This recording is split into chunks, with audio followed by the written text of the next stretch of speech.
तनासरी महला चौथा। मेरे साहा मैं हर दर्शन सुख होए। हमारी बेदन तू जानता साहा। अवर क्या जाना कोई। मेरे साहा मैं हर दर्शन सुख होए। हमारी बेदना तू जानता साहा। अवर क्या जाना कोई। वाहिगुरु जी का खालसा वाहिगुरु जी की फतेह। गुरु रूप गुरु की साजी नवाजी। गुरु स्वरूप गुरु खालसा सत संगत जी। निमरता दी इंथा, शांति दे पुंज, सोढ़ी सुल्तान, उन्होंने साडे ते कृपा करके उस वैगुरु दे अगे सानू अरदास करन दा ढंग तरीका दस्या है। गुरु प्रताप ग्रंथ का मुतालिया करिए ते दसम पातशाह महाराज जी ने अरदास तो गल आ गई। एक अजैन का रहन वाला गुरु का लाल जिदा नाम विशंबर दास करके लिखा है, वो कलगीधर पातशाह के चरणों का भौरा सी। उन्हें बेनती की कि महाराज दिन च किन्नी वेर अरदास करनी चाहिए है, कदों करनी चाहिए है। तो ज्ञानी संतोख सिंह के मुताबिक वो 100 अरदास का जिक्र है। 100 अरदास का सौन लगे अरदास करनी है, पता नहीं सवेरे उठना कि नहीं उठना। अरदास करनी मालका जे सुत्या प्राण निकल गए तो मैनू चरणों में थां दे। दिन चढ़िया है, अरदास करनी पातशाह किसी गुरमुख के मत्थे लाई। पानी पीता है, अरदास करनी वैगुरु इस पानी दे पीण नाल मेरी बुद्धि भ्रिष्ट ना हो जाए।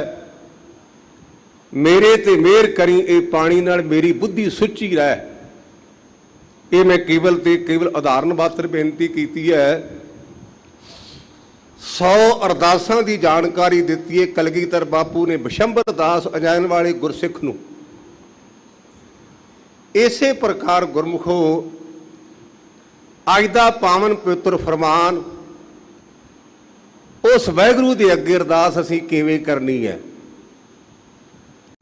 की ढंग तरीका है। मैं लफ्ज किया निमरता दे पुंज, इहदी उदाहरण है धन गुरु नानक पातशाह दे वड्डे साहबजादा बाबा श्री चंद जी। मैं इहो जे भोले लोग वेखे, एक बंदा कहंदा भी ज्ञानी जी तुहाडा बाबा श्री चंद बारे की राय है, तुहाडे मन च उन्हां दे बारे की ख्याल ने। मैं कहा मेरे गुरु का साहबजादा है, मैं तो नमस्कार करांगा बाबा श्री चंद नूं। असीं तां गुरु के जोड़े वेखे ने, तख्त साहब पटना साहब ते गुरु के जोड़ियां नूं मत्था टेकदे हां। जिहड़ा गुरु नानक पातशाह दे कर पुत जम के बने आया ना, पता नहीं किन्नी को दी कमाई है।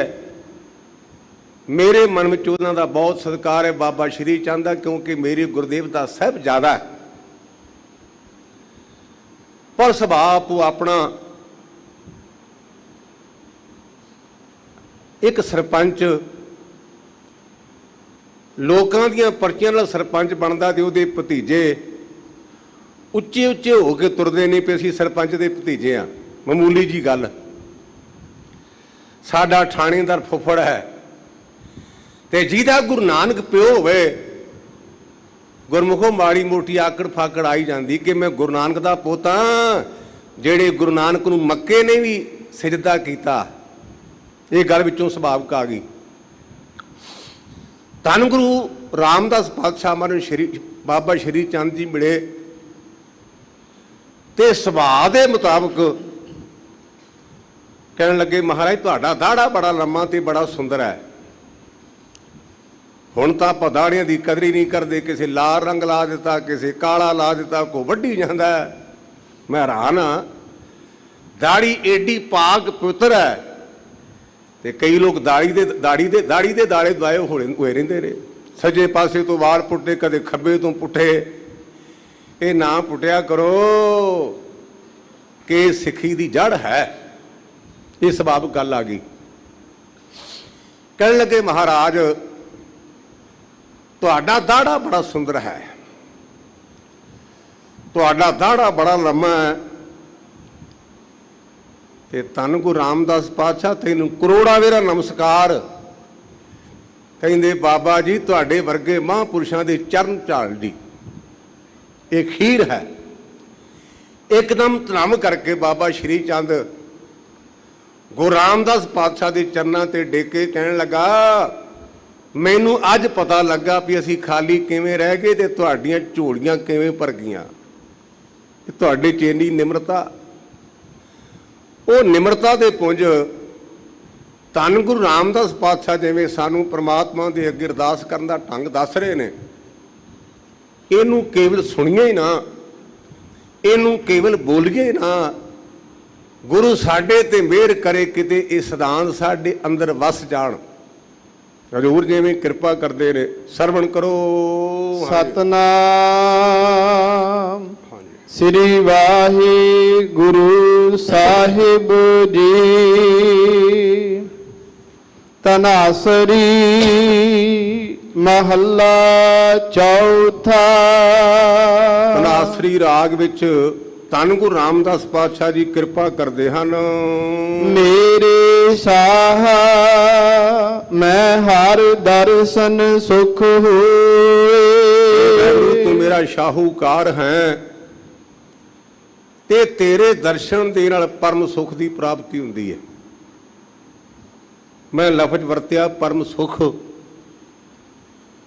ਪਰਮ ਸੁਖ ਇਸ ਕਰਕੇ ਕਿਉਂਕਿ ਖੱਖੇ ਦੇ ਪੈਰ ਥੱਲੇ ਔਂਕੜਾ ਹੈ। ਅਗਰ ਸੁਖ ਹੁੰਦਾ ਨਾ ਤੇ ਫਿਰ ਇਹਦਾ ਅਰਥ ਪਰਮ ਸੁਖ ਨਹੀਂ ਸੀ ਬਣਨਾ।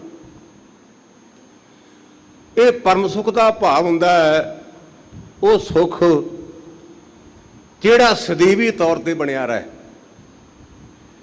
ਆਪਾਂ ਸੁੱਖ ਸਾਰੇ ਆਪਾਂ ਨੂੰ ਵਾਹਿਗੁਰੂ ਦਿੰਦਾ। ਸਾਡੇ ਘਰ ਪੋਤਰਾ ਆਇਆ ਤਾਂ ਵੀ ਮਨ ਖੁਸ਼, ਦੋਤਰਾ ਆਇਆ ਤੇ ਤਾਂ ਵੀ ਮਨ ਨੂੰ ਠੰਡ ਪੈ ਗਈ, ਹੋਰ ਕੋਈ ਚੰਗੀ ਖਬਰ ਮਿਲੀ ਤੇ ਮਨ ਨੂੰ ਸ਼ਾਂਤੀ ਆਈ, ਪਰ ਉਹ ਸਦੀਵੀ ਨਹੀਂ ਰਹਿੰਦੀ, ਉਹ ਟੈਂਪਰੇਰੀ ਹੁੰਦੀ ਹੈ। ਜਿਹੜਾ ਦਰਸ਼ਨ ਲਫ਼ਜ਼ ਹੈ ਨਾ, ਇਹਦੀਆਂ ਗੁਰਮੁਖੋਂ 4-5 ਕਿਸਮਾਂ ਲਿਖੀਆਂ ਨੇ ਸਾਡੇ ਵਡੇਰਿਆਂ ਨੇ। ਸੁਪਨ ਦਰਸ਼ਨ, ਚਿੱਤਰ ਦਰਸ਼ਨ, ਪ੍ਰਤੱਖ ਦਰਸ਼ਨ, ਸ਼ਬਦ ਦਰਸ਼ਨ। ਸੁਪਨ ਦਰਸ਼ਨ ਦਾ ਭਾਵ ਹੁੰਦਾ ਹੈ ਕਿ ਸੁਪਨੇ ਵਿੱਚ ਦਰਸ਼ਨ ਹੋਣੇ ਤੇ ਜਾਗ ਖੁੱਲਣੀ ਤੇ ਕੁਝ ਵੀ ਨਹੀਂ।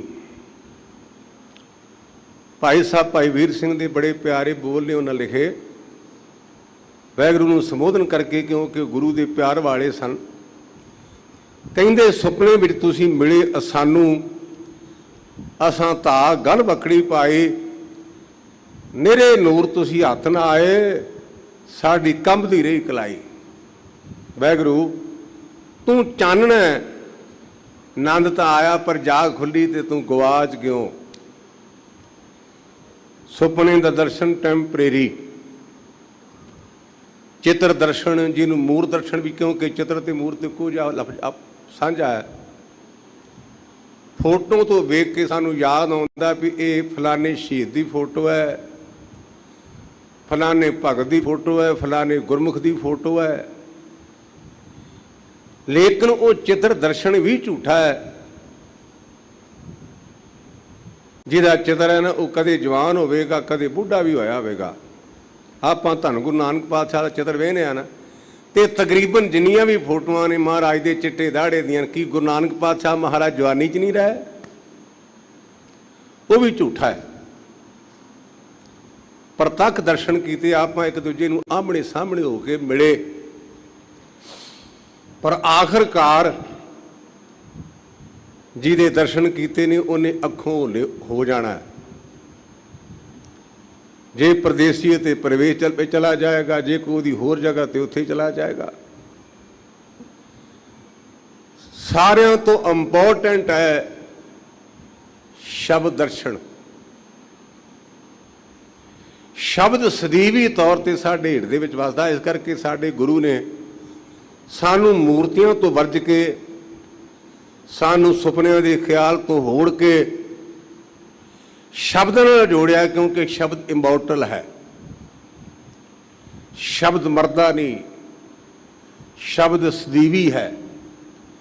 ਇਸ ਕਰਕੇ ਅਸੀਂ ਅਰਦਾਸ ਕਰੀਏ ਕਿ ਮਹਾਰਾਜ ਜਿਹੜਾ ਤੇਰਾ ਸ਼ਬਦ ਹੈ ਨਾ, ਇਹ ਸਦੀਵੀ ਤੌਰ ਤੇ ਸਾਡੇ ਸਾਹਮਣੇ ਰਹਿ। ਤੇ ਜੇ ਸ਼ਬਦ ਸਾਹਮਣੇ ਰਹੇਗਾ ਨਾ, ਤੇ ਸਾਡਾ ਗੁਰੂ ਕਹਿੰਦਾ ਇਹ ਨੇਤਰੋ ਮੇਰ ਹੋ ਹਰ ਤੁਮ ਮੈਂ ਜੋ ਧਰੇ, ਹਰ ਬਿਨ ਅਵਰ ਨ ਦੇਖੋ ਕੋਈ ਨਦਰੀ ਹਰਦੇ ਆਲਿਆ। ਇਹ ਮੇਰੀ ਅੱਖੋ ਗਲਤ ਨਾ ਵੇਖਿਆ ਜੇ, ਇਹਨਾਂ ਅੱਖਾਂ 'ਚ ਵਾਹਿਗੁਰੂ ਵਸਦਾ ਹੈ। ਹੇ ਪਰਿਪੂਰਨ ਪ੍ਰਮਾਤਮਾ ਤੂੰ ਸ਼ਾਹੂਕਾਰ ਹੈ, ਕਿਰਪਾ ਕਰ ਮੈਨੂੰ ਸਦੀਵੀ ਸੁਖ ਬਖਸ਼ਣਾ ਕਰ ਕਿਉਂ। ਹਮਰੀ ਬੇਦਨ ਤੂੰ ਜਾਣਤਾ ਸਾਹਾ। ਮੈਂ ਤੇਰੇ ਅੱਗੇ ਬੇਨਤੀ ਤਾਂ ਕੀਤੀ ਵੀ ਮੇਰੀ ਪੀੜ ਨੂੰ ਤੂੰ ਜਾਣਦਾ, ਵੀ ਮੈਨੂੰ ਪੀੜ ਕੀ ਹੈ, ਕੀ ਦਰਦ ਹੈ। ਬੇਦਨ ਕਹਿੰਦੇ ਨੇ ਪੀੜ ਨੂੰ, ਦਰਦ ਨੂੰ। ਹਮਰੀ ਬੇਦਨ ਤੂੰ ਜਾਣਤਾ ਸਾਹਾ। ਇੱਕ ਨੁਕਤਾ ਮੈਂ ਤਕਰੀਬਨ ਤੁਹਾਡੇ ਨਾਲ ਸਾਂਝਾ ਕਰਦਾ ਰਹਿਣਾ। ਆਪਾਂ ਜਦੋਂ ਵੀ ਕਿਸੇ ਭੈਣ ਭਰਾ ਦੋਸਤ ਮਿੱਤਰ ਨੂੰ ਮਿਲਦੇ ਹਾਂ ਤੇ ਆਪਾਂ ਕਹਿੰਦੇ ਤੁਸੀਂ ਕਦੋਂ ਆਇਓ। ਤੇ ਜੇ ਆਪਾਂ ਕਹਿੰਦੇ ਵੀ ਤੂੰ ਕਦੋਂ ਆਇਆ ਤੇ ਪਾਸੇ ਕਹਿਣਗੇ ਇਹਨੂੰ ਬੋਲਣ ਦੀ ਅਕਲ ਨਹੀਂ, ਤੂੰ ਕਰਦਾ ਹੈ। ਲੇਕਿਨ ਗੁਰੂ ਕੀ ਬਾਣੀ ਵਿੱਚ ਜਦੋਂ ਵੀ ਪ੍ਰਮਾਤਮਾ ਨੂੰ ਮੁਖਾਤਬ ਕੀਤਾ ਉੱਥੇ ਤੂੰ ਆਖਿਆ। ਕਾਰਨ ਤੁਸੀਂ ਦਾ ਭਾਵ ਹੁੰਦਾ ਬਹੁ ਵਚਨ, ਇੱਕ ਤੋਂ ਜ਼ਿਆਦਾ, 2 4 5 7 ਤੁਸੀਂ। ਤੂੰ ਦਾ ਭਾਵ ਹੈ ਕੇਵਲ ਤੇ ਕੇਵਲ ਇੱਕ ਤੂੰ। ਮੈਂ ਤੇਰੇ ਤੋਂ ਬਿਨਾਂ ਹੋਰ ਦੋ ਚੌ ਨੂੰ ਨਹੀਂ ਮੰਨਦਾ। ਕਿਉਂ? ਤੇਰੇ ਕੋ ਬਰਾਬਰ ਹੋ ਰੱਬ ਹੋਵੇ ਤੇ ਤਾਂ ਕਵਾਂ ਨਾ ਤੁਸੀਂ ਕਦੋਂ ਆਏ ਹੋ, ਤੇ ਤੂੰ ਹੈ ਹੀ ਇੱਕ। ਤੇਰਾ ਸਰੀਰ ਕੋ ਨਾਹੀਂ ਜਿਸ ਨੂੰ ਲਵੇ ਲਾਏ ਸੁਣਾਇਆ। ਹੇ ਵਾਹਿਗੁਰੂ ਤੂੰ ਮੇਰੀ ਅੰਦਰ ਦੀ ਦਰਦ ਨੂੰ ਜਾਣਦਾ ਹੈ, ਇਸ ਕਾਰਨ ਕਰਕੇ ਤੈਨੂੰ ਬੇਨਤੀ ਕਰ ਰਿਹਾ ਹਾਂ। ਅਵਰ ਕਿਆ ਜਾਣੈ ਕੋਈ। ਤੇਰੇ ਤੋਂ ਬਿਨਾਂ ਜਿਹੜਾ ਹੋਰ ਇਸ ਗੱਲ ਨੂੰ ਜਾਣਦਾ ਨਹੀਂ, ਸਮਝਦਾ ਨਹੀਂ। ਰਹਾਉ ਬਸਰਾਮ ਦੇ ਕਰਕੇ ਦਇਆ ਕਰਦੇ ਹਨ। ਸਾਚਾ ਸਾਹਿਬ ਸੱਚ ਤੂੰ ਮੇਰੇ ਸਾਹਾ। ਸਾਹਿਬ ਦਾ ਭਾਵ ਹੁੰਦਾ ਹਿਜ ਹਾਈਨੈਸ, ਸਾਰਿਆਂ ਤੋਂ ਉੱਚਾ।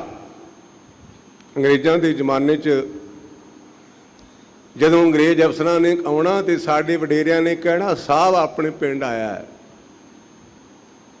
ਕਾਫੀ ਸਮਾਂ ਆਜ਼ਾਦੀ ਤੋਂ ਬਾਅਦ 40-45 ਸਾਲ ਬਾਅਦ ਵੀ ਆਮ ਮੂਰਤੀਆਂ ਮਿਲਦੀਆਂ ਨੇ। ਮੇਮ ਸਾਹਿਬ ਦੀ ਮੂਰਤੀ। ਸਾਹਿਬ ਦਾ ਭਾਵ ਹੈ ਸਾਰਿਆਂ ਤੋਂ ਉੱਚਾ। ਹੇ ਵਾਹਿਗੁਰੂ ਇੱਕ ਤਾਂ ਤੂੰ ਸੱਚਾ ਹੈ, ਇੱਕ ਸਾਰਿਆਂ ਤੋਂ ਉੱਚਾ ਹੈ। ਤੇਰਾ ਕੀਆ ਸੱਚ ਸਭ ਹੋਏ। ਬਾਕੀ ਜੋ ਤੂੰ ਕਰਦਾ ਉਹ ਬਿਲਕੁਲ ਦਰੁਸਤ ਹੈ, ਤੂੰ ਗਲਤੀ ਨਹੀਂ ਕਰਦਾ। ਝੂਠਾ ਕਿਸ ਕਉ ਆਖੀਐ ਸਾਹਾ। ਮਹਾਰਾਜ ਝੂਠਾ ਕਿਹਨੂੰ ਕਹਿਣਾ ਕਰੀਏ। ਦੂਜਾ ਨਾਹੀ ਕੋਈ। ਕਿਉਂਕਿ ਤੇਰੇ ਤੋਂ ਬਿਨਾ ਕੋਈ ਦੂਜਾ ਹੈ ਹੀ ਨਹੀਂ, ਇਸ ਕਰਕੇ ਕਿਹਨੂੰ ਝੂਠਾ ਕਹਿਣਾ ਕਰੀਏ। ਸਭਨਾ ਵਿੱਚ ਤੂੰ ਵਰਤਦਾ ਸਾਹਾ। ਸਾਰਿਆਂ ਦੇ ਵਿੱਚ ਵਿਆਪਕ ਹੈ। ਸਾਡੇ 'ਚ ਸੋਚ ਨਹੀਂ। ਕਿਸੇ ਨੇ ਉਹਨੂੰ ਮੰਦਿਰ ਵਿੱਚ ਕਲਪਿਤ ਕਰ ਲਿਆ, ਕਿਸੇ ਨੇ ਉਹਨੂੰ ਮਸੀਤ ਵਿੱਚ ਮੰਨ ਲਿਆ। ਲੇਕਿਨ ਬਾਜਾਂ ਵਾਲਾ ਬਾਪੂ ਕਹਿੰਦਾ ਦਿਉਰਾ ਮਸੀਤ ਸੋਈ, ਪੂਜਾ ਔਰ ਨਮਾਜ਼ ਹੋਈ, ਮਾਨ ਸਭ ਏਕ ਕੇ ਅਨੇਕ ਕੋ ਪ੍ਰਭਾਵ ਹੈ, ਏਕ ਨੈਣ ਏਕ ਕਾਨ ਏਕ ਦੇ, ਏਕ ਬਾਨ ਖਾਕ ਬਾਦ ਆਦ ਛਾਓ ਆਪ ਕੋ ਲਾਓ ਹੈ। ਸਾਰੇ ਪੰਜਾਂ ਤੱਤਾਂ ਦੇ ਬਣੇ ਨੇ। ਮਸੀਤ ਵਿੱਚ ਵੀ ਉਹ, ਮੰਦਰ ਦੇ ਵਿੱਚ ਵੀ ਉਹ, ਗੁਰਦੁਆਰੇ ਦੇ ਵਿੱਚ ਵੀ ਉਹ। ਸਭ ਤੁਝ ਹੈ ਧਿਆਵਹਿ ਦਿਨ ਰਾਤ। ਇਹ ਵੱਖ-ਵੱਖ ਢੰਗ ਤਰੀਕੇ ਨੇ। ਕੋਈ ਪ੍ਰਾਰਥਨਾ ਕਰਨ ਲੱਗ ਪਿਆ, ਕੋਈ ਦੁਆ ਕਰਨ ਲੱਗ ਪਿਆ, ਕਿ ਕੋਈ ਅਰਦਾਸ ਕਰਨ ਲੱਗ ਪਿਆ। ਇਹ ਸਾਰੇ ਤੈਨੂੰ ਹੀ ਦਿਨੇ ਰਾਤ ਚੇਤੇ ਕਰਦੇ ਹਨ। ਸਭ ਤੁਝ ਹੀ ਥਾਵੋ ਮੰਗਦੇ ਮੇਰੇ ਸਾਹ। ਕਾਕਾ ਇੱਕ ਇੱਕ ਬੇਨਤੀ ਵੀ ਜਿੰਨੇ ਨੇ ਤੇਰੇ ਮੰਗਤੇ ਹਨ। ਆਪਾਂ ਗੁਰਮੁਖ ਰੋਜ਼ਾਨਾ ਪੜ੍ਹਦੇ ਹਾਂ, ਇਹਨੂੰ ਧਾਰਿਆ ਵੀ ਕਰੀਏ ਅੰਦਰ। ਗੋਰਾ ਇਥੇ ਵਿਸਮਕ ਚਿੰਨ ਸਮਝਣ ਲਈ, ਸਾਈਨ ਆਫ ਐਕਸਕਲੇਮੇਸ਼ਨ। ਗੁਰਾ ਇੱਕ ਦੇ ਬੁਝਾਏ, ਸਭਨਾ ਜੀਆਂ ਕਾ ਇੱਕ ਦਾਤਾ, ਸੋ ਮੈਂ ਵਿਸਰ ਨਾ ਜਾਈ। हे ਮੇਰੇ ਗੁਰਦੇਵ, ਮੇਰੇ ਤੇ ਕਿਰਪਾ ਕਰੀ। ਸਾਰਿਆਂ ਦਾ ਇੱਕ ਦਾਤਾ ਵਾਹਿਗੁਰੂ, ਤੇ ਉਹ ਮੈਨੂੰ ਭੁੱਲੇ ਨਾ। ਤੂੰ ਸਭ ਨਾ ਕਰਹਿ ਇੱਕ ਦਾਤ।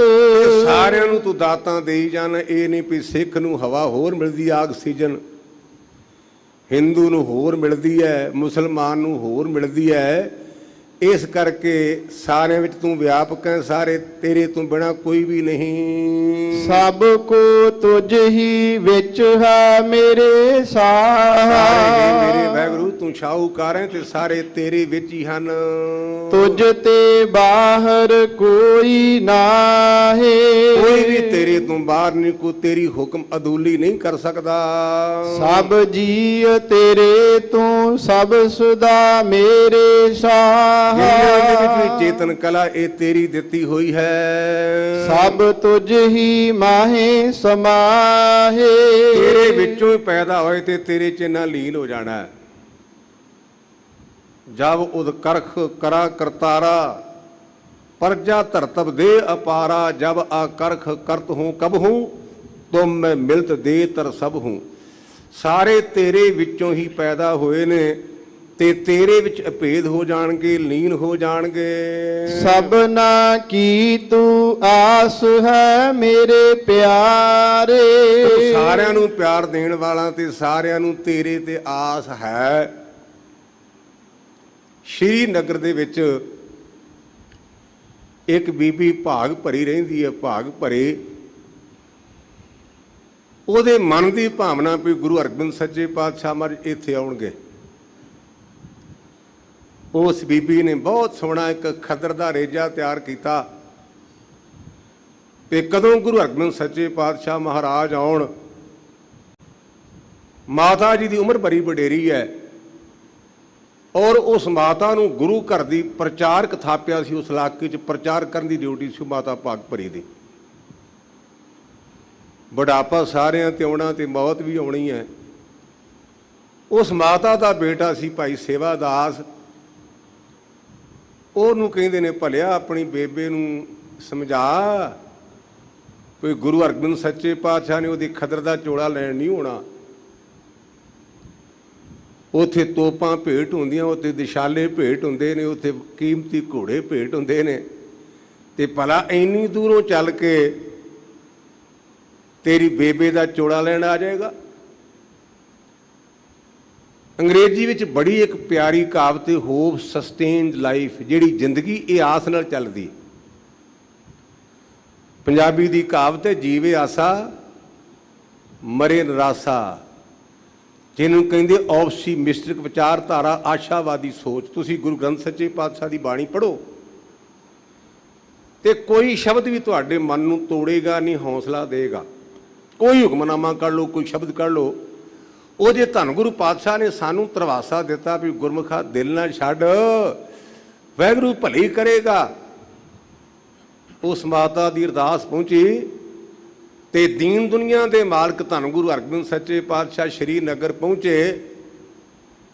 ਮਾਤਾ ਦੀ ਉਮਰ ਵਡੇਰੀ, ਦਰਵਾਜ਼ਾ ਬੜਾ ਖੁੱਲ੍ਹਾ ਰੱਖਿਆ ਸੀ ਤੇ ਆਪਣੇ ਪੁੱਤ ਨੂੰ ਨਾਲ ਲੈ ਕਰਕੇ ਦਰਵਾਜ਼ੇ ਅੱਗੇ ਆਈ, ਡੰਗੋਰੀ ਫੜੀ ਤੇ ਧੰਨ ਗੁਰੂ ਹਰਗੋਬਿੰਦ ਸੱਚੇ ਪਾਤਸ਼ਾਹ ਮਹਾਰਾਜ ਦੇ ਕਾਹ ਫੜ ਕੇ ਕਹਿਣ ਲੱਗਾ ਜੀ ਕਹਿਣ ਲੱਗੀ ਮੇਰੀਆਂ ਮੁਰਾਦਾਂ ਪੂਰੀਆਂ ਹੋ ਗਈਆਂ। ਰਾਤੋਂ ਰਾਤ ਉਸ ਮਾਤਾ ਨੇ ਚੋੜਾ ਤਲਵਾਰ ਤਿਆਰ ਕਰਵਾਇਆ, ਧੰਨ ਗੁਰੂ ਹਰਗੋਬਿੰਦ ਸੱਚੇ ਪਾਤਸ਼ਾਹ ਨੇ ਪਹਿਨਿਆ ਤੇ ਕਹਿਣ ਲੱਗੇ ਮਾਤਾ ਦੱਸ ਇੰਨਾ ਪਿਆਰ ਕਰਦੀ ਸੀ ਕੀ ਗੱਲ ਹੈ? ਕਹਿਣ ਲੱਗੀ ਜੀ ਮੇਰੀ ਇੱਕੋ ਅਰਦਾਸ ਸੀ ਵੀ ਤੁਸੀਂ ਮੇਰੇ ਕੋਲ ਬੈਠੇ ਹੋ ਤੇ ਮੈਂ ਪ੍ਰਾਣ ਤਿਆਗਾਂ। ਮੇਰੀ ਇੱਕੋ ਖਾਸ ਸੀ ਵੀ ਤੁਸੀਂ ਮੇਰੇ ਸਾਹਮਣੇ ਹੋ ਤੇ ਮੈਂ ਪ੍ਰਾਣ ਤਿਆਗਾਂ। ਮੇਰੇ ਪਾਤਸ਼ਾਹ ਦੇ ਸਾਹਮਣੇ ਬੈਠੇ ਉਸ ਮਾਤਾ ਨੇ ਪ੍ਰਾਣ ਤਿਆਗੇ ਤੇ ਧੰਨ ਗੁਰੂ ਹਰਗੋਬਿੰਦ ਸੱਚੇ ਪਾਤਸ਼ਾਹ ਨੇ ਉਸ ਮਾਤਾ ਦੀ ਅਰਥੀ ਨੂੰ ਮੋਢਾ ਦਿੱਤਾ। ਕਿੰਨੀ ਕਮਾਈ ਹੋਵੇਗੀ ਉਸ ਮਾਤਾ ਦੀ।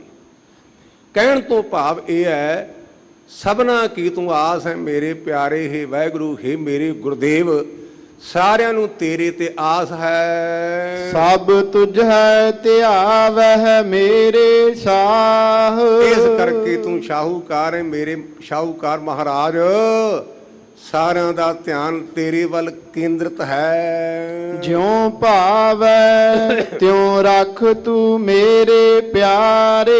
ਇੱਕ ਮੇਰੀ ਹੋਰ ਬੇਨਤੀ ਹੈ ਵੀ ਮੇਰੇ ਤੇ ਇਹ ਕਿਰਪਾ ਕਰੀ ਵੀ ਮੈਂ ਮਨ ਮਰਜ਼ੀ ਨਾ ਕਰਾਂ। ਮੈਂ ਮਨ ਮਰਜ਼ੀ ਬੜੀ ਕਰਦਾ, ਜੋ ਮੈਨੂੰ ਚੰਗਾ ਲੱਗਦਾ ਕਰੀ ਜਾਂਦਾ ਤੇ ਮੈਂ ਕਰਦਾ ਗਲਤ ਹਾਂ। ਇਹ ਮੈਂ ਤੈਨੂੰ ਇੱਕ ਬੇਨਤੀ ਕਰਾਂਗਾ ਵੀ ਜਿਵੇਂ ਤੈਨੂੰ ਚੰਗਾ ਲੱਗਦਾ ਮੈਨੂੰ ਉਸੇ ਤਰ੍ਹਾਂ ਰੱਖੀ। ਮੇਰੇ ਮਨ ਦੀ ਨਾ ਹੋਵੇ, ਤੇਰੇ ਮਨ ਦੀ ਹੋਵੇ। ਜਿਉਂ ਭਾਵੇਂ ਤਿਉਂ ਰੱਖ ਤੂੰ ਮੇਰੇ ਪਿਆਰੇ। ਇਹ ਮੇਰੇ ਪਿਆਰੇ ਵਾਹਿਗੁਰੂ, ਜਿਵੇਂ ਤੈਨੂੰ ਚੰਗਾ ਲੱਗਦਾ ਹੈ ਉਸੇ ਪ੍ਰਕਾਰ ਰੱਖਣਾ ਕਰ। ਸੱਚ ਨਾਨਕ ਕੇ ਪਾਤਸ਼ਾਹ।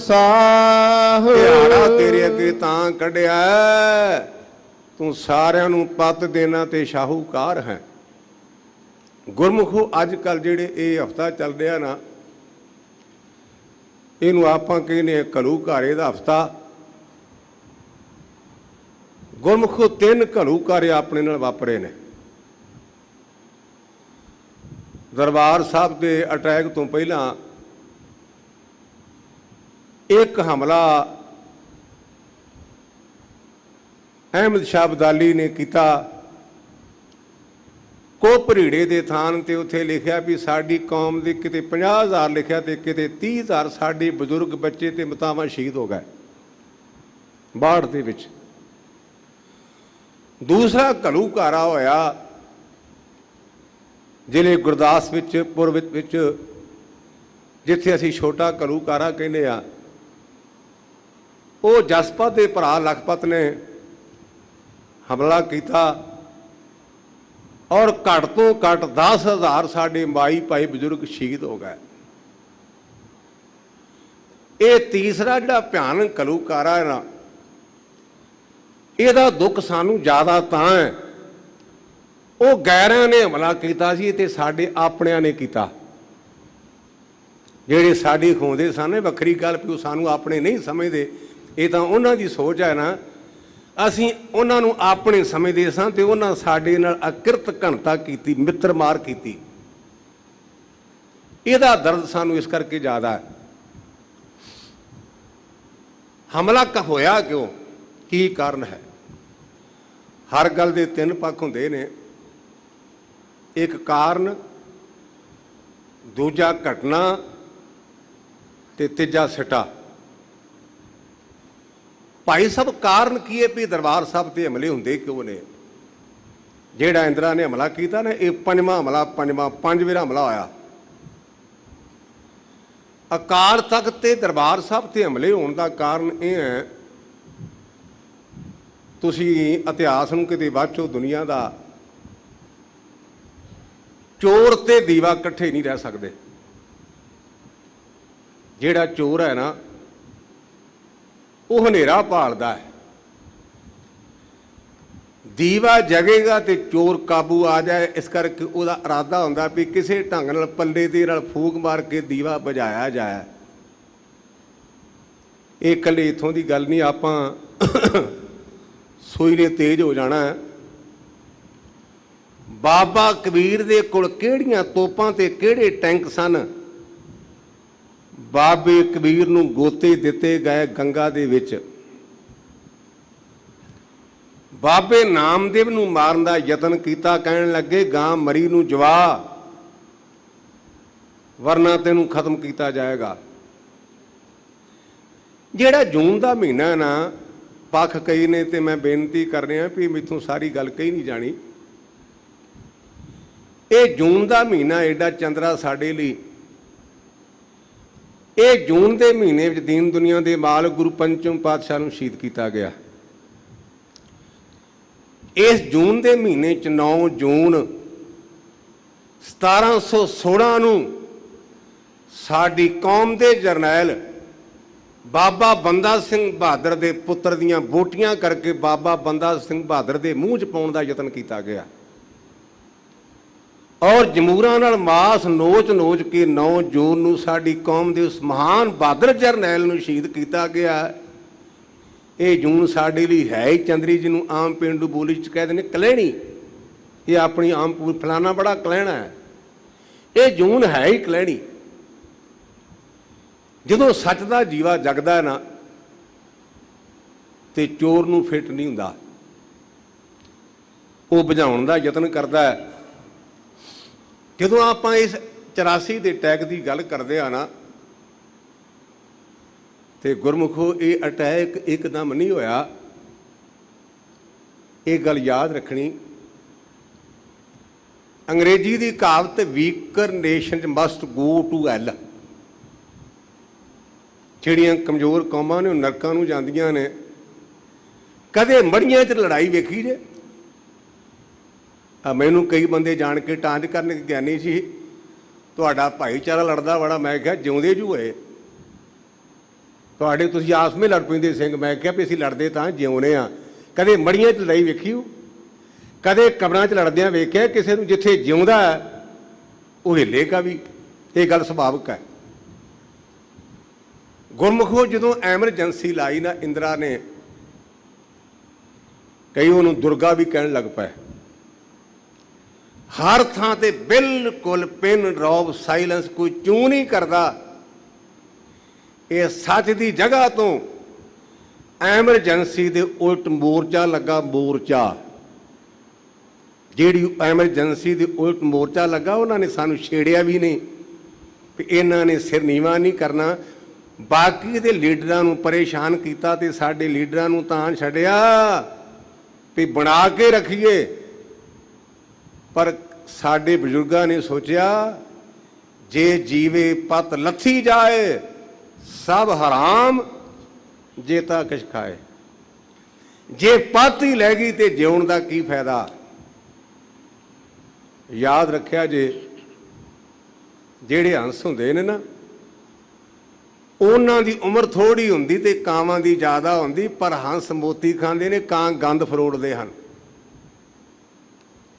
ਜਿਹੜੇ ਹੰਸ ਨੇ ਨਾ, ਇਹਨਾਂ ਦੀ ਉਮਰ ਥੋੜੀ, ਕਾਂਵਾਂ ਦੀ ਜ਼ਿਆਦੇ।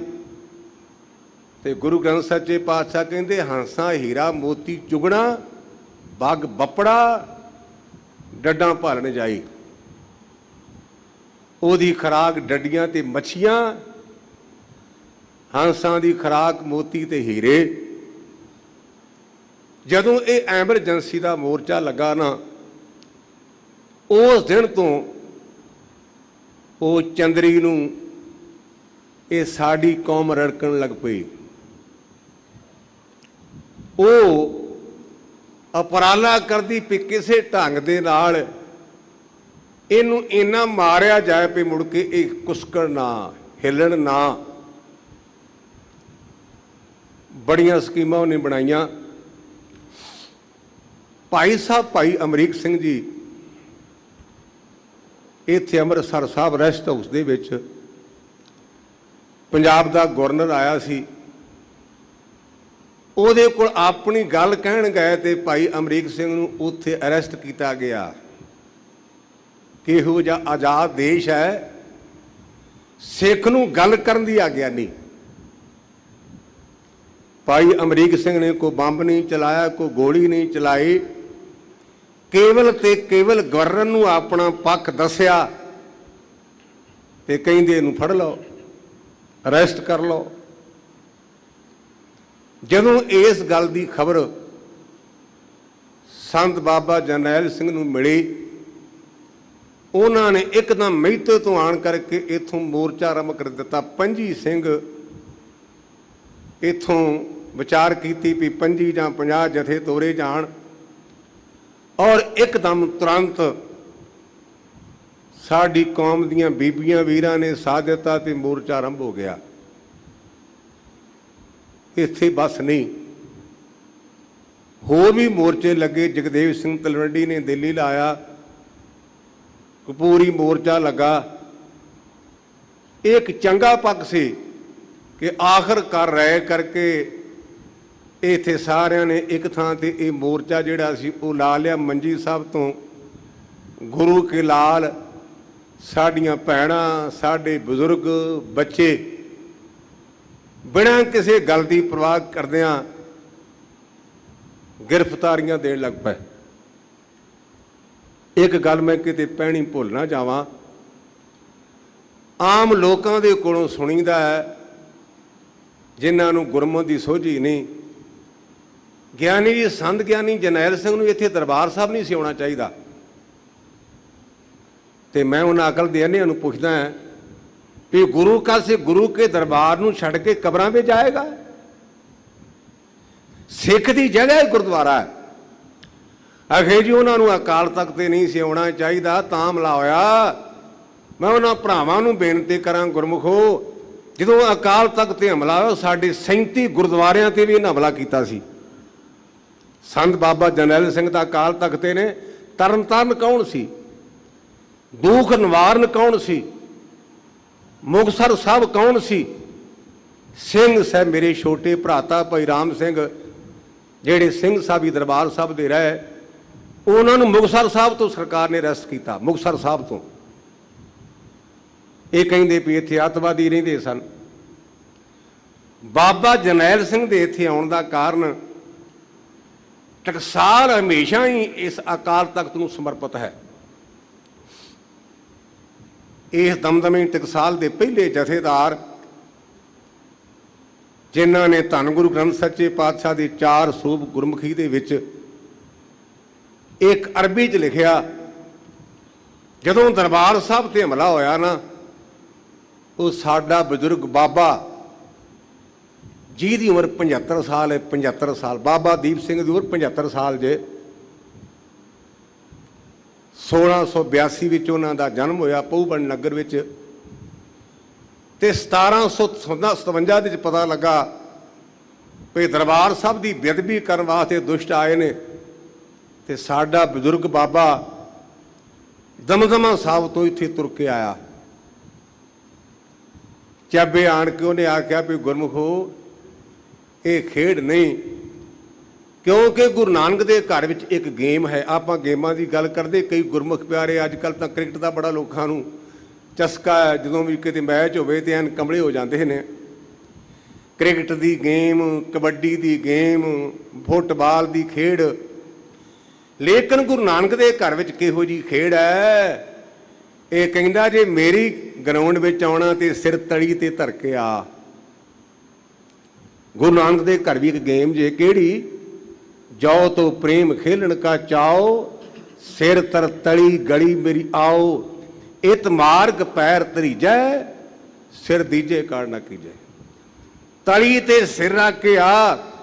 ਤੇ ਇੱਕ ਤੈਨੂੰ ਮੈਂ ਨਾਲ ਹੋਰ ਕਹਿ ਦਿਆਂ, ਮੁੜ ਕੇ ਸਾਨ ਨਾ ਕਰੀ ਵੀ ਮੈਂ ਤੇਰੇ ਤੋਂ ਸਿਰ ਵਾਰਿਆ। ਇਹ ਪਹਿਲਾਂ ਹੀ ਆਪਣੇ ਮਨ ਵਿੱਚ ਗੱਲ ਬੰਨ ਲਾ। ਚੱਬੇ ਆਣ ਕੇ ਬਾਬੇ ਦੀਪ ਸਿੰਘ ਨੇ ਲਕੀਰ ਖਿੱਚੀ ਵੀ ਗੁਰਮੁਖੋ, ਜਿਨ੍ਹਾਂ ਨੂੰ ਜਾਨ ਪਿਆਰਿਓ ਆਪੋ ਆਪਣੇ ਘਰਾਂ ਨੂੰ ਚਲੇ ਜਾਣ, ਪਰ ਇੱਕ ਵੀ ਭਗੌੜਾ ਨਹੀਂ ਜੀ ਹੋਇਆ, ਇੱਕ ਵੀ। ਬਾਬਾ ਬੰਦਾ ਸਿੰਘ ਬਹਾਦਰ ਦਾ ਕਿਤੇ ਇਤਿਹਾਸ ਪੜ੍ਹੋ, ਮੈਂ ਜਿਵੇਂ ਹੁਣ ਜ਼ਿਕਰ ਕੀਤਾ ਹੈ, ਬਾਬਾ ਬੰਦਾ ਸਿੰਘ ਬਹਾਦਰ ਦੇ ਨਾਲ 740 ਸਿੰਘ ਫੜੇ ਗਏ, ਔਰ ਉਹਨਾਂ ਚੋਂ ਇੱਕ ਨੇ ਵੀ ਮੁਆਫੀ ਨਹੀਂ ਮੰਗੀ। ਮਜੀਠੇ ਨਗਰ ਦਾ ਇੱਕ ਗੱਭਰੂ, ਉਹਦਾ ਵਿਆਹ ਹੋਇਆ, ਡੋਲੀ ਲੈ ਕੇ ਘਰ ਆਇਆ ਤੇ ਦੁਸ਼ਟਾਂ ਟੌਟਾਂ ਦੀ ਮਿਹਰਬਾਨੀ ਕਰਕੇ ਉਹ ਫੜਿਆ ਗਿਆ। ਹੈ ਸੀ ਅੰਮ੍ਰਿਤਧਾਰੀ ਸਿੰਘ। ਹੁਣ ਜਿਹੜੀ ਮਾਂ ਆਪਣੇ ਪੁੱਤ ਨੂੰ ਵਿਆਹ ਕੇ ਲਿਆਈ ਹੋਵੇ ਤੇ ਪੁੱਤ ਅੰਦਰ ਵੜਨ ਲੱਗੇ ਤੇ ਉਹਨੂੰ ਫੜ ਲੈਣ, ਤੇ ਮਾਂ ਹੀ ਜਾਣਦੀ ਹੈ ਨਾ। ਉਸ ਮਾਂ ਨੇ ਚਾਰਾ ਕੀਤਾ ਵੀ ਮੈਂ ਪੁੱਤ ਨੂੰ ਛੁਡਾਵਾਂ, ਜਾ ਕੇ ਸਰਕਾਰੇ ਦਰਬਾਰੇ ਜੋ ਵਿਚਾਰੀ ਕਰ ਸਕਦੀ ਉਹਨੇ ਕੀਤਾ ਵੀ ਮੇਰਾ। ਉਹ ਕਹਿਣ ਲੱਗੇ ਤੂੰ ਮਾਤਾ ਇੰਨੀ ਗੱਲ ਹੈ, ਤੈਨੂੰ ਬੇਨਤੀ ਹੈ ਵੀ ਇੱਕ ਵਾਰ ਕਹਿ ਦੇ ਵੀ ਮੈਂ ਸਿੱਖ ਨਹੀਂ ਤੇ ਉਹਨੂੰ ਛੱਡ ਦਿਆਂਗੇ। ਕੁਦਰਤੀ ਤੌਰ ਤੇ ਜਿਸ ਦਿਨ ਮਾਤਾ ਗਈ ਨਾ ਉਸ ਦਿਨ ਉਹਨੂੰ ਸ਼ਹੀਦ ਕਰਨਾ ਸੀ। 100 ਰੋਜ਼ ਸ਼ਹੀਦ ਕਰਦੇ ਸਨ ਤੇ ਮਾਤਾ ਵੀ ਪਹੁੰਚ ਗਈ। ਉਹ ਗੱਭਰੂ ਪੁੱਤ ਵੀ ਖਲੋਤਾ ਤੇ ਕਹਿਣ ਲੱਗੇ ਕਾਕਾ ਇਹ ਤੇਰੀ ਬੇਬੇ ਕਹਿੰਦੀ ਹੈ ਵੀ ਤੂੰ ਸਿੱਖ ਨਹੀਂ ਤੇ ਕਿਵੇਂ? ਕਹਿਣ ਲੱਗਾ ਇਹ ਮੇਰੀ ਮਾਂ ਹੀ ਨਹੀਂ। ਇਹ ਲਿਖਿਆ ਜੀ ਇਤਿਹਾਸ ਵਿੱਚ। ਉਹ ਕਹਿਣ ਲੱਗਾ ਭੁਲੇਖੇ ਨਾਲ ਕਹਿੰਦੀ ਇਹਦਾ ਪੁੱਤ ਮੇਰੇ ਵਰਗਾ ਕੋ ਹੋਰ ਹੋਵੇਗਾ, ਪਰ ਮੈਂ ਇਸ ਮਾਂ ਦਾ ਪੁੱਤ ਨਹੀਂ, ਮੈਂ ਗੁਰੂ ਕਾ ਸਿੱਖ ਹੈ ਤੇ ਗੁਰਮੁਖੋਂ ਨੂੰ ਸ਼ਹੀਦ ਕੀਤਾ ਗਿਆ। ਉਹ ਗੁਰਮੁਖ ਪਿਆਰਾ ਮਜੀਠੇ ਨਗਰ ਦਾ ਗੱਭਰੂ ਸੀ। ਇਹ ਗੱਲ ਸੁਭਾਵਿਕ ਆ ਗਈ। ਬਾਬਾ ਦੀਪ ਸਿੰਘ ਜੀ ਆਏ, ਜੰਗ ਹੋਇਆ ਤੇ ਬਾਬਾ ਜੀ ਇੱਥੇ ਹਰਿਮੰਦਰ ਸਾਹਿਬ ਆਏ। ਹੁਣ ਉਹ ਚਿੰਨ੍ਹ ਨਹੀਂ ਰਿਹਾ ਜਿੱਥੇ ਆਪਾਂ ਬਾਬੇ ਦੇ ਸਥਾਨ ਦੇ ਕੋਲੋਂ ਲੰਘਦੇ ਹਾਂ। ਇਸ ਥਾਂ ਤੇ ਉਸ ਬਾਬੇ ਨੇ ਸਿਰ ਰੱਖ ਕੇ ਆਖਿਆ ਸੀ, ਗੁਰੂ ਰਾਮਦਾਸ ਪਾਤਸ਼ਾਹ ਆਪਾਂ ਤਾਂ 50 ਦਾ ਨੋਟ ਵਿਖਾ ਮੱਥਾ ਟੇਕਦੇ ਆ ਨਾ, ਕਿਤੇ ਮੱਥਾ ਟੇਕਣ ਦੀ ਇਜਾਜ਼ਤ ਬਾਬਾ ਦੀਪ ਸਿੰਘ ਕੋਲੋਂ ਸਿੱਖੋ। ਸਿਰ ਰੱਖ ਕੇ ਵੀ ਕਹਿੰਦਾ ਗੁਰੂ ਰਾਮਦਾਸ ਪਾਤਸ਼ਾਹ ਮੇਰਾ ਮੁਝ ਮੇ ਕਿਛ ਨਹੀਂ, ਜੋ ਕੁਛ ਹੈ ਸੋ ਤੇਰਾ, ਤੇਰਾ ਤੁਝ ਕੋ ਸੌਂਪਤੇ ਕਿਆ ਲਾਗੇ ਮੇਰਾ। ਤਾਂ ਅਸੀਂ ਕਹਿੰਦੇ ਸ਼੍ਰੋਮਣੀ ਸ਼ਹੀਦ ਬਾਬਾ ਦੀਪ ਸਿੰਘ ਨੂੰ। ਬਾਬਾ ਦੀਪ ਸਿੰਘ ਤੋਂ ਬਾਅਦ ਦੂਜਾ ਜਥੇਦਾਰ ਹੋਇਆ ਦਮਦਮੀ ਟਕਸਾਲ ਦਾ ਬਾਬਾ ਗੁਰਬਖਸ਼ ਸਿੰਘ। ਲੀਲ ਪਿੰਡ ਉਹਨਾਂ ਦਾ ਹੈ, ਖੇਮਕਰਨ ਬਾਰਡਰ ਹੈ ਨਾ, ਉਹਦੇ ਤੋਂ ਕੇਵਲ ਤੇ ਕੇਵਲ 4-5 ਮੀਲ ਪਰਲੇ ਪਾਸਿਓਂ ਪਾਕਿਸਤਾਨ ਵਿੱਚ ਆ ਗਿਆ। ਉੱਥੇ ਬਾਬਾ ਗੁਰਬਖਸ਼ ਸਿੰਘ ਦਾ ਜਨਮ ਹੋਇਆ।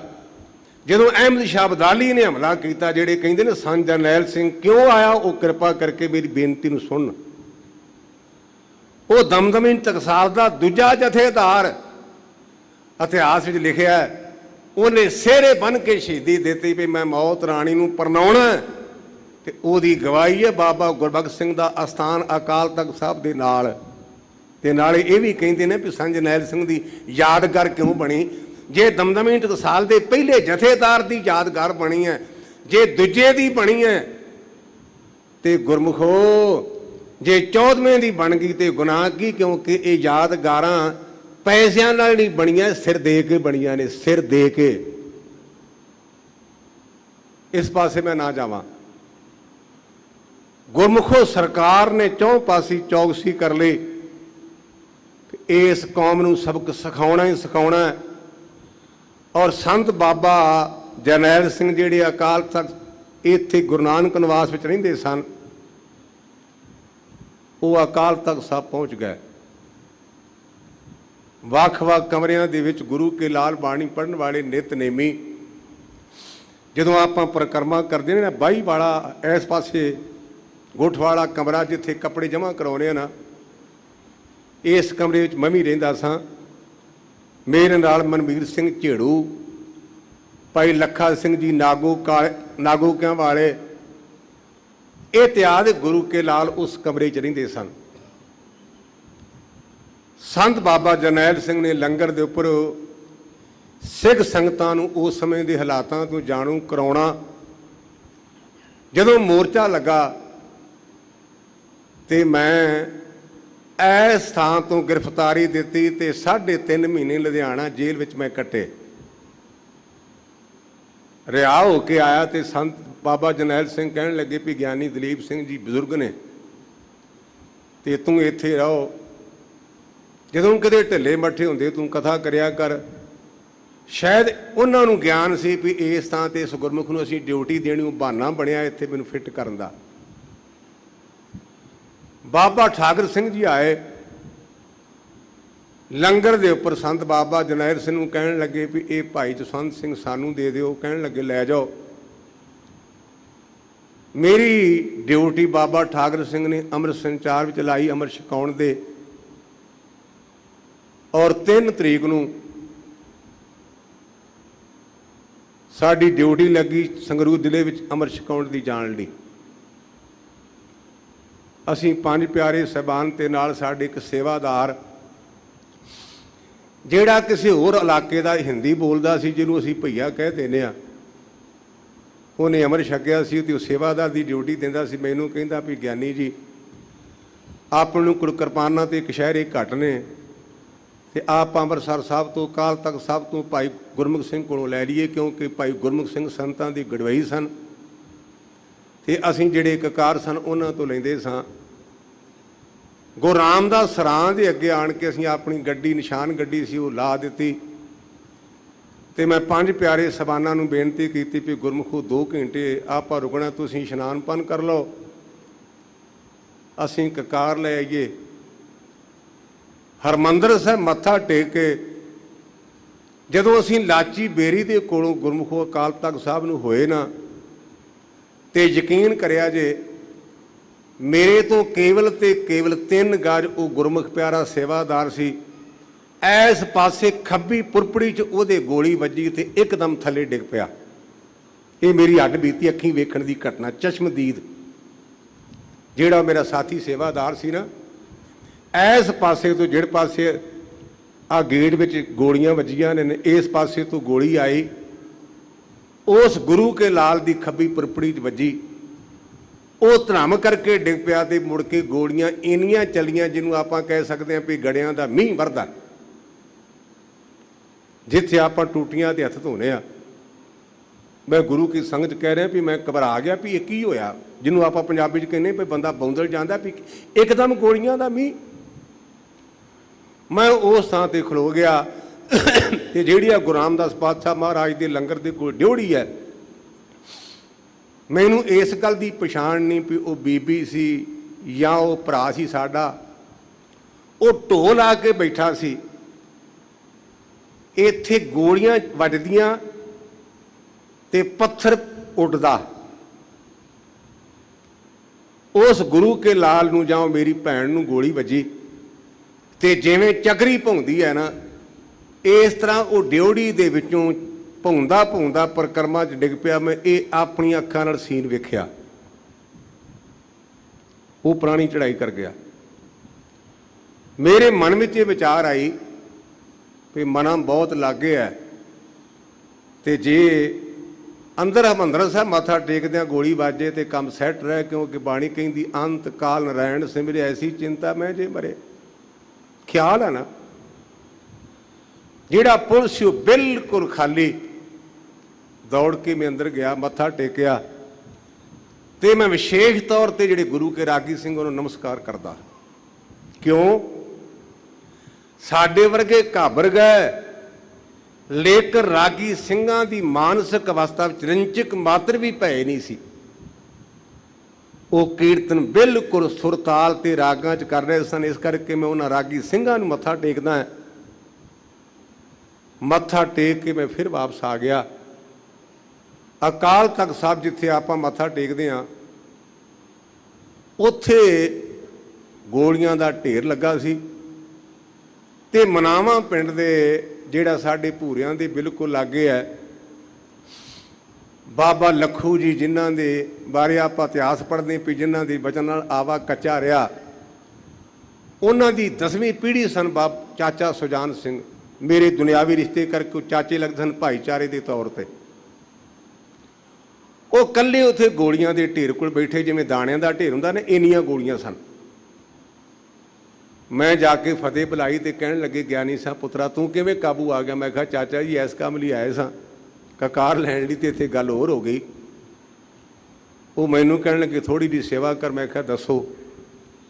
ਤੇ ਜਿਹੜੇ ਕਮਰੇ 'ਚ ਮੈਂ ਪਹਿਲਾਂ ਰਹਿੰਦਾ ਰਿਹਾ ਸਾਂ ਨਾ, ਗੁੱਠਵਾਲੇ 'ਚ, ਮੈਨੂੰ ਕਹਿੰਦੇ 3 ਹਥਿਆਰ। ਮੈਂ ਹਥਿਆਰਾਂ ਦੇ ਨਾਂ ਨਹੀਂ ਜਾਣਦਾ ਕਿਉਂਕਿ ਮੇਰਾ ਮਹਿਕਮਾ ਨਹੀਂ। ਮੈਨੂੰ ਅੱਜ ਤੱਕ ਵੀ, ਜੇ ਤੁਸੀਂ ਆਖੋ ਨਾ ਵੀ ਸ਼ਾਇਦ ਗਿਆਨੀ ਜੀ ਜਾਣ ਕੇ ਟਾਲਾ ਕਰ ਗਏ ਨੇ, ਮੈਨੂੰ ਅੱਜ ਤੱਕ ਵੀ ਪਤਾ ਨਹੀਂ ਵੀ ਪਿਸਤੌਲ ਕਿਹਨੂੰ ਕਹਿੰਦੇ ਤੇ ਰਿਵਾਲਵਰ ਕਿਹਨੂੰ ਕਹਿੰਦੇ ਨੇ। ਮੇਰੀ ਇਹ ਲੈਣ ਨਹੀਂ। ਮੈਨੂੰ ਕਹਿਣ ਲੱਗੇ 300 ਗੋਲੀ ਤੂੰ ਗਿਣ ਕੇ ਲੈ ਲਾ। ਮੈਂ ਉਹ ਆਪਣੇ ਪਰਨੇ ਵਿੱਚ 300 ਗੋਲੀ ਪਾਈ, ਔਰ ਜਿਹੜੀ ਉਹ 3 ਹਥਿਆਰ ਸਨ, ਉਹ ਗੁਰੂ ਕੇ ਲਾਲ ਜਿਹੜੇ ਫੌਜੀ ਸਿੰਘ ਸਨ ਕਹਿਣ ਲੱਗੇ ਵੀ ਇਹ ਫੌਜੀ ਸਿੰਘਾਂ ਨੂੰ ਦੇਣੇ ਨੇ। ਮੈਂ ਉੱਥੇ ਦਿੱਤੇ। ਉਪਰੰਤ ਜਿੱਥੇ ਬਾਬਾ ਦੀਪ ਸਿੰਘ ਦਾ ਸਥਾਨ ਹੈ। ਇਹ ਗੱਲ ਮੈਂ ਕਹਿਣੀ ਭੁੱਲ ਚਲਿਆ ਸਾਂ। ਜਦੋਂ ਮੈਂ ਲਾਚੀ ਬੋਰੀ ਦੇ ਪਰਾਂ ਜਿਹੜੀਆਂ ਟੂਟੀਆਂ ਨੇ ਉੱਥੇ ਖਲੋਤਾ ਸੀ, ਜਿੱਥੇ ਆਪਾਂ ਹੱਥ ਧੋਨੇ ਆ, ਮੈਂ ਇਹਨਾਂ ਨੇਤਰਾਂ ਦੇ ਨਾਲ ਜਰਨਲ ਸ਼ਵੇਕ ਸਿੰਘ ਨੂੰ ਵੇਖਿਆ। ਖਾਸ ਕਰਕੇ ਜਦੋਂ ਮੈਂ ਮੁਤਾਸਰ ਹਾਂ, ਜਰਨਲ ਸ਼ਵੇਕ ਸਿੰਘ ਤੇ ਨਾਲ ਉਹਨਾਂ ਦੇ ਇੱਕ ਸਿੰਘ ਉਹਨਾਂ ਦਾ ਸੇਵਾਦਾਰ ਹੋਏਗਾ, ਜਿਹਨੂੰ ਅਸੀਂ ਖਜ਼ਾਨਾ ਕਹਿੰਦੇ ਆ। ਉਹਦਾ ਖਜ਼ਾਨਾ ਗੋਲੀਆਂ ਨਾਲ ਭਰਿਆ ਪਿਆ ਸੀ ਤੇ ਜਰਨਲ ਸ਼ਵੇਕ ਸਿੰਘ ਆਪਣੇ ਹੱਥ ਦੇ ਇਸ਼ਾਰਿਆਂ ਦੇ ਨਾਲ ਉਹਨੂੰ ਕੁਝ ਸਮਝਾ ਰਹੇ ਸਨ। ਤੇ ਜਿਹੜੀ ਗੱਲ ਤੋਂ ਮੁਤਾਸਰਾਂ ਦੇ ਤੁਹਾਨੂੰ ਕਹਿਣੀ ਚਾਹੁੰਦਾ, ਉਸ ਗੁਰੂ ਕੇ ਲਾਲ ਦੇ ਚਿਹਰੇ ਦੇ ਉੱਪਰ ਰੰਚਕ ਮਾਤਰ ਵੀ ਮੌਤ ਦਾ ਭੈ ਨਹੀਂ ਸੀ। ਆਪਾਂ ਤਾਂ ਘਬਰਾ ਜਾਂਦੇ ਹਨ। ਮੈਂ ਆਪਣੀ ਬੇਨਤੀ ਕੀਤੀ ਵੀ ਮੈਂ ਘਬਰਾ ਗਿਆ, ਪਰ ਉਸ ਗੁਰੂ ਕੇ ਲਾਲ ਦੇ ਚਿਹਰੇ ਤੇ ਰੰਚਕ ਮਾਤਰ ਵੀ ਮੌਤ ਦਾ ਭੈ ਨਹੀਂ। ਤੇ ਉਹ ਇਉਂ ਫਿਰਦਾ ਸੀ ਜਿਵੇਂ ਵਿਆਹ ਵਾਲੇ ਘਰ ਵਿੱਚ ਵਿਆਹ ਵਾਲੇ ਕਾਕੇ ਦੀ ਮਾਂ ਖੁਸ਼ੀ ਹੁੰਦੀ ਹੈ। ਔਰ ਉਸ ਗੁਰੂ ਕੇ ਲਾਲ ਨੇ ਥਾਂ ਥਾਂ ਤੇ ਜਿਹੜੇ ਮੋਰਚੇ ਸਨ ਉਹਨਾਂ ਦੀ ਨਜ਼ਰਸਾਨੀ ਕੀਤੀ। ਤੇ ਜਦੋਂ ਉਹ ਸ਼ਹੀਦ ਹੋਇਆ ਨਾ, ਉਹਨੂੰ ਅਕਾਲ ਤਖਤ ਸਾਹਿਬ ਚੱਕ ਕੇ ਲੈ ਕੇ ਗਏ। ਅਸੀਂ ਵੀ ਯਾਰੀਆਂ ਪਾਉਣੇ ਆ ਪਦਾਰਥਾਂ ਲਈ। ਇੱਥੋਂ ਤੱਕ ਕਈ ਘਟੀਆ ਲੋਕ ਕਿਸੇ ਦੀ ਪੱਤ ਲੁੱਟਣ ਦੀ ਯਾਰੀ ਪਾਉਂਦੇ ਨੇ, ਘਟੀਆ ਲੋਕ। ਸਰਦਾਰ ਸ਼ਵੇਕ ਸਿੰਘ ਜਨਰਲ ਬਾਬਾ ਜਰਨੈਲ ਸਿੰਘ ਨੂੰ ਕਹਿਣ ਲੱਗਾ, ਸੰਤ ਜੀ ਅਸੀਂ ਜਿੰਨੇ ਜੋਗੇ ਸਾਂ ਨਿਭਾ ਦਿੱਤੇ, ਤੇ ਮੇਰੀ ਇੱਕ ਅਰਦਾਸ ਕਰਿਆ ਜੀ। ਕਹਿੰਦੇ ਦੱਸੋ। ਕਹਿੰਦੇ ਮੈਂ ਵਾਰ-ਵਾਰ ਸਿੱਖਾਂ ਦੇ ਘਰ ਜਨਮ ਲੈ ਕੇ ਗੁਰੂ ਕੇ ਚਰਨਾਂ ਤੋਂ ਸ਼ਹੀਦ ਹੁੰਦਾ ਨਾ, ਮੇਰੀ ਇਹੋ ਹੀ ਇੱਕ ਮੰਗ ਹੈ। ਇਹ ਗੱਲ ਜਰਨਲ ਸ਼ਵੇਕ ਸਿੰਘ ਨੇ ਪ੍ਰਾਣ ਛੱਡਣ ਲੱਗੇ ਆਖਿਆ, ਸੰਤ ਜੀ ਮੈਨੂੰ ਆਪਣਾ ਜਾਣ ਕਰਕੇ ਮੇਰੀ ਇੱਕ ਅਰਦਾਸ ਕਰੋ ਵੀ ਮੈਂ ਵਾਰ-ਵਾਰ ਸਿੱਖਾਂ ਦੇ ਘਰ ਜਨਮ ਲੈ ਕੇ ਇਹ ਗੁਰੂ ਕੇ ਚਰਨਾਂ ਤੋਂ ਨਿਸ਼ਾਵਰ ਹੁੰਦਾ ਰਹਾਂ। ਉਹਨਾਂ ਦੇ ਵਿੱਚ ਇੱਕ ਭਾਈ ਦਲਬੀਰ ਸਿੰਘ ਤੇ ਧਗਾਣੇ ਪਿੰਡ ਦਾ, ਧਗਾਣਾ ਇਹ ਮੁਕਤਸਰ ਸਾਹਿਬ ਦੇ ਲਾਗੇ ਹੈ। ਧਗਾਣਾ, ਰਪਾਣਾ ਤੇ ਖਦਰਾਣਾ, ਉਹ ਤਿੰਨਾਂ ਪਿੰਡਾਂ ਦਾ ਆਪਾਂ ਗੱਲ ਪੜ੍ਹਦੇ ਹਾਂ। ਉਹ ਗੁਰੂ ਕਾ ਲਾਲ ਸਾਰੀ ਰਾਤ ਸਵਰਜ ਖਲੋ ਕਰਕੇ ਗੁਰਮੁਖੋ ਜਪਜੀ ਸਾਹਿਬ ਦਾ ਪਾਠ ਕਰਦਾ ਰਹਿੰਦਾ। ਤੇ ਮਹਾਂਪੁਰਸ਼ਾਂ ਨੇ ਬੁਲਾਇਆ ਵੀ ਉਹਨੂੰ ਬੁਲਾ ਕੇ ਲਿਆਓ। ਕਈਆਂ ਦਾ ਖਿਆਲ ਹੈ ਵੀ ਮਹਾਂਪੁਰਸ਼ਾਂ ਦਾ ਵਿਚਾਰ ਸੀ ਵੀ ਉਹਨੂੰ ਦਮਦਮੀ ਟਕਸਾਲ ਦੀ ਸੇਵਾ ਦਿੱਤੀ ਜਾਏ। ਉਸ ਭਾਈ ਦਲਬੀਰ ਸਿੰਘ ਨੇ ਪੰਕਤੀਆਂ ਪੜ੍ਹੀਆਂ, ਜਿਸ ਪਿਆਰੇ ਨੂੰ ਤਿਸ ਆਗੇ ਮਰ ਚਲੀਏ, ਤ੍ਰਿਗ ਜੀਵਨ ਸੰਸਾਰ ਤਾਂ ਕਿ ਪਾਛੇ ਜੀਵਣਾ। ਕਹਿਣ ਲੱਗੇ, ਸੰਤ ਜੀ ਤੁਹਾਡੇ ਨਾਲ ਪਿਆਰ ਹੈ ਤੇ ਮੈਂ ਚਾਹੁੰਦਾ ਵੀ ਤੁਹਾਡੇ ਤੋਂ ਪਹਿਲਾਂ ਦੁਨੀਆ ਤੋਂ ਜਾਵਾਂ। ਜਦੋਂ ਅਕਾਲ ਤਖਤ ਸਾਹਿਬ ਤੋਂ ਮਹਾਂਪੁਰਸ਼ ਬਾਹਰ ਨਿਕਲੇ ਨਾ, ਤੇ ਭਾਈ ਕਾਬਲ ਸਿੰਘ ਜਿਨ੍ਹਾਂ ਨੇ ਨਿਰੰਕਾਰੀ ਨੂੰ ਗੱਡੀ ਚੜਾਇਆ ਸੀ, ਕਹਿਣ ਲੱਗੇ, ਕਾਬਲ ਸਿੰਘ ਤੁਹਾਡੇ ਨਾਲ ਵਾਅਦਾ ਕੀਤਾ ਸੀ ਵੀ ਤੁਹਾਨੂੰ ਸੋਨੇ ਨਾਲ ਤੋਲਣ ਦਾ, ਤੇ ਕੋਈ ਮੰਗ। ਕਹਿਣ ਲੱਗਾ, ਮਹਾਂਪੁਰਸ਼ੋ ਮੰਗ ਕਾਹਦੀ ਹੈ? ਜਿੱਥੇ ਇੱਥੇ ਪ੍ਰੇਮ ਬਣਿਆ, ਪਰਲੋਕ ਵਿੱਚ ਵੀ ਆਪਣਾ ਪ੍ਰੇਮ ਬਣਿਆ ਰਹੇ ਤੇ ਮੈਨੂੰ ਨਾਲ ਹੀ ਲਈ ਚਲੋ। ਇਸ ਪ੍ਰਕਾਰ ਉਹ ਗੁਰੂ ਕੇ ਹੀਰਿਆਂ ਨੇ ਕੁਰਬਾਨੀ ਦਿੱਤੀ। ਭਾਈ ਅਮਰੀਕ ਸਿੰਘ ਨੇ, ਹੋਰ ਗੁਰੂ ਕੇ ਲਾਲ। ਉਹ ਕੱਲ੍ਹ ਤੇ ਪਰਸੋਂ ਭਾਈ ਜਸਵੀਰ ਸਿੰਘ ਖਾਲਸਾ ਦੀ ਡਿਊਟੀ ਹੈ ਗੁਰਮੁਖੋ, ਉਹ ਤੁਹਾਡੇ ਨਾਲ ਵਿਚਾਰ ਸਾਂਝੇ ਕਰਨਗੇ। ਇਹ ਜੋ ਕੁਝ ਹੈ ਮੈਂ ਜੋ ਆਪਣੀ ਅੱਖੀਂ ਵੇਖਿਆ ਉਹਦੇ ਮੁਤਾਬਕ ਬੇਨਤੀ ਕੀਤੀ ਹੈ ਕਿ ਮੁੜ ਕੇ ਮੈਂ ਬਾਬਾ ਦੀਪ ਸਿੰਘ ਦੇ ਸਥਾਨ 'ਤੇ ਆਇਆ। ਅਸੀਂ 2 ਦਿਨ ਪਹਿਲਾਂ ਸੈਦੋਲਲ ਪਿੰਡ ਵਿੱਚ ਅੰਮ੍ਰਿਤ ਛਕਾਇਆ ਸੀ। ਉਹਨਾਂ ਤੋਂ ਬਸਤਰ ਲੈ ਕਰਕੇ ਮੁੜ ਕੇ ਮੈਂ ਮਹਿਤੇ ਚਲਾ ਗਿਆ। ਇਹ ਥੋੜ੍ਹੀ ਕੁ ਮੇਰੇ ਅੱਖੀਂ ਵੇਖਣ ਦੀ ਘਟਨਾ ਹੈ। ਔਰ ਬੀਬੀਆਂ ਆਪਣੇ ਬੱਚਿਆਂ ਨੂੰ ਲੈ ਕਰਕੇ ਬਰਾਂਡਿਆਂ ਵਿੱਚ ਬੈਠੀਆਂ ਸਨ ਔਰ ਉਹਨਾਂ ਪਾਪੀਆਂ ਨੇ ਉਹਨਾਂ ਨੂੰ ਭੁੰਨਿਆ। ਆਹ ਜਿਹੜਾ ਸਮੁੰਦਰੀ ਹਾਲ ਦੇ ਉਰਲੇ ਪਾਸੇ ਵਿਹੜਾ ਨਾ, ਇਸ ਥਾਂ 'ਤੇ ਉਹਨਾਂ ਨੇ ਉੱਪਰੋਂ ਬੰਬ ਸੁੱਟਿਆ, ਜਿਹਦੇ ਵਿੱਚ ਬੱਗਾ ਸਿੰਘ ਬਠਿੰਡੇ ਦਾ ਸ਼੍ਰੋਮਣੀ ਕਮੇਟੀ ਦਾ ਮੈਂਬਰ, ਗੁਰਚਰਨ ਸਿੰਘ ਸਕੱਤਰ ਤੇ ਹੋਰ ਬਹੁਤ ਸਾਰੇ ਪਰਮੇਸ਼ਰ ਦੇ ਪਿਆਰੇ ਮਾਰੇ ਗਏ। ਇੱਕ ਬੀਬੀ ਚੜ੍ਹਾਈ ਕਰ ਗਈ, ਉਹਦੀ ਛਾਤੀ ਦੀ ਉਹਦਾ ਬੱਚਾ ਸੀ। ਇੱਕ ਮੁਲਾਜ਼ਮ ਆਇਆ, ਉਹਨੇ ਬੱਚੇ ਨੂੰ ਧੂ ਕੇ ਪਟਕਾ ਕਰਕੇ ਬੁਰਜੀ ਨਾਲ ਮਾਰ ਕੇ ਉਹਨੂੰ ਸ਼ਹੀਦ ਕੀਤਾ। ਇਹ ਉਹਨਾਂ ਗੁਰਮੁਖ ਪਿਆਰਿਆਂ ਦਾਸਤਾਨ ਕਹਿਣ ਤੋਂ ਭਾਵ ਇਹ ਹੈ ਵੀ ਗੁਰਮੁਖੋ ਜਿਹਨੂੰ ਕਹਿੰਦੇ ਨੇ ਫਿਲ ਇਨ ਬਲੈਂਕਸ, ਅਸੀਂ ਉਹਨਾਂ ਆਪਣੇ ਵਡੇਰਿਆਂ ਨੂੰ ਚੇਤੇ ਕਰੀਏ, ਉਹਨਾਂ ਗੁਰੂ ਧਾਮਾਂ ਲਈ ਕੀ ਕੀਤਾ, ਅਸੀਂ ਕਿੱਥੇ ਕੁ ਚਲੇ ਗਏ ਹਾਂ। ਤੇ ਪਰਸੋਂ 6 ਜੂਨ ਨੂੰ ਉਹ ਦਿਹਾੜਾ ਮਨਾਇਆ ਜਾਣਾ। ਮੈਂ ਆਪਣੇ ਕੌਮ ਦੇ ਭਰਾਵਾਂ ਨੂੰ ਬੇਨਤੀ ਕਰਾਂ ਜਿਨ੍ਹਾਂ ਨੇ ਉੱਥੇ ਹਾਜ਼ਰੀ ਭਰਨੀ ਹੈ, ਉਹ ਇੱਕ ਦੂਜੇ ਨੂੰ ਗੱਲ ਬੱਕੜੀਆਂ ਪਾ ਕੇ ਮਿਲਣ। ਉੱਥੇ ਇਹੋ ਜਿਹਾ ਹਾਲਾਤ ਨਾ ਬਣਾਉਣ ਵੀ ਭਰਾ ਦੇ ਨਾਲ ਭਰਾ ਬਣੇ। ਇਹ ਪੁਲਿਸ ਵਾਲੇ ਸਾਡੀਆਂ ਬਾਹਾਂ ਮਰੋੜ ਕਰਕੇ ਸਾਨੂੰ ਬਾਹਰ ਲਿਜਾਣ। ਮੈਂ ਬੇਨਤੀ ਕਰਾਂਗੀ ਕਿ ਸਾਨੂੰ ਇਹਨਾਂ ਹਾਲਾਤਾਂ ਤੋਂ ਸੰਕੋਚ ਕਰਨਾ ਚਾਹੀਦਾ। ਇਹ ਬੇਨਤੀ ਰੂਪ ਵਿੱਚ ਮੈਂ ਕਹਿ ਰਿਹਾ। ਧੰਨਵਾਦ ਗੁਰੂ ਗ੍ਰੰਥ ਸੱਚੇ ਪਾਤਸ਼ਾਹ ਦਾ, ਗੁਰੂ ਕੀਆਂ ਸੰਗਤਾਂ ਦਾ। ਭੁੱਲਾਂ ਚੁੱਕਾਂ ਦੀ ਮੁਆਫੀ। ਵਾਹਿਗੁਰੂ ਜੀ ਕਾ ਖਾਲਸਾ, ਵਾਹਿਗੁਰੂ ਜੀ ਕੀ ਫਤਿਹ।